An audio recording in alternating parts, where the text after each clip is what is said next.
Et l'année académique universitaire 2016-2017 s'est achevée selon les normes fixées par le gouvernement. L'IST, l'USO et l'ENSET ont fait le bilan et on en parle avec Patrick Simangoy, Prestine Guayman. L'année académique 2016-2017 s'achève, c'est l'heure du bilan dans les universités et grandes écoles supérieures publiques du Gabon. L'objectif a été atteint. En termes de bilan, je dirais qu'il est globalement satisfaisant parce que notre calendrier académique est respecté. Nous avons déjà commencé une petite campagne pour dire aux étudiants que nous serons obligés de faire quelques petits efforts pour l'année qui va venir. Nous sommes à l'heure de la mondialisation, il faut que les étudiants soient au point, il faudra que les cours soient au point, il faut qu'il y ait Internet, il faut qu'il y ait Wi-Fi, et ça, le gouvernement seul ne peut plus le faire.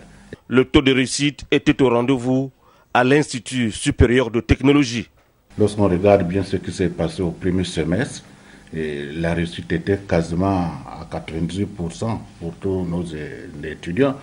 Et le deuxième semestre est la confirmation très souvent du premier.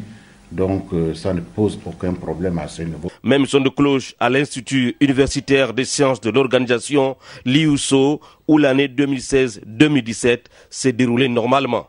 Notre établissement a démarré ses activités au mois de septembre par le concours d'entrée. Ensuite, nous avons organisé les tests d'entrée en licence et en master. Donc les cours se sont bien déroulés. Nous n'avons pas connu de problème majeur.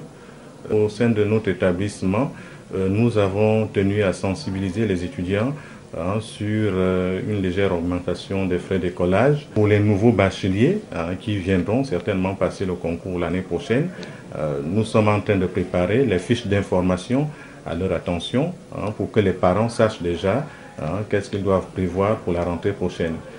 Même cas de figure à l'école normale supérieure d'enseignement technique, l'ENSET.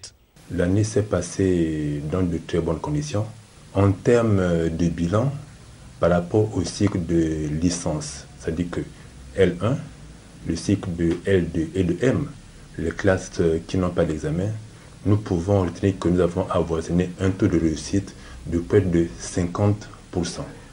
Pour les examens du KPLT, on a eu un résultat de 100%. Tous les stagiaires ont réussi à leurs examens. Pour le cycle de licence, le taux de réussite est de 68%.